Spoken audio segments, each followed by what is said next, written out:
এই বিষাক্ত সাপটিকে ডাক্তার প্রতিদিন মদ পান করায় এবং একদিন সে সাপের বিষ বের করে সেটাকে ইনজেকশন করে একটি ছেলের শরীরে দিয়ে দেয় এবং ছেলেটির কোনো ধারণাই ছিল না যে এই সাপের বিষের কারণে তার কি হতে পারে। পরের দিন সকালবেলা ছেলেটি বিরাজ করার সময় দেখে যে তার শরীর থেকে চামড়া উঠছে, যা দেখে সে খুব ঘাবড়ে যায়। তারপর ডাক্তার তার শরীর থেকে মৃত চামড়াগুলো খুলে নিতে থাকে এবং তাকে আরেকটি ইনজেকশন লাগিয়ে দেয়, যার ফলে ছেলেটির শরীরের রং ধীরে ধীরে বদলে যেতে থাকে।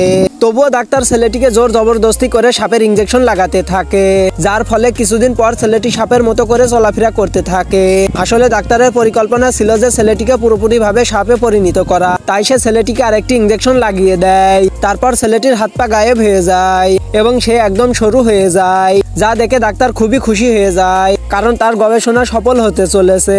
এরপর ছেলেটি সম্পূর্ণভাবে একটি বিষাক্ত সাপে পরিণত হয়। তারপর ডাক্তার সাপটিকে টেনে বের করে। বন্ধুরা, তোমরা যদি এই ছবিটিকে মন থেকে ভালোবেসে থাকো তাহলে অবশ্যই ভিডিওতে একটি লাইক করে চ্যানেলটি সাবস্ক্রাইব করে দিবে।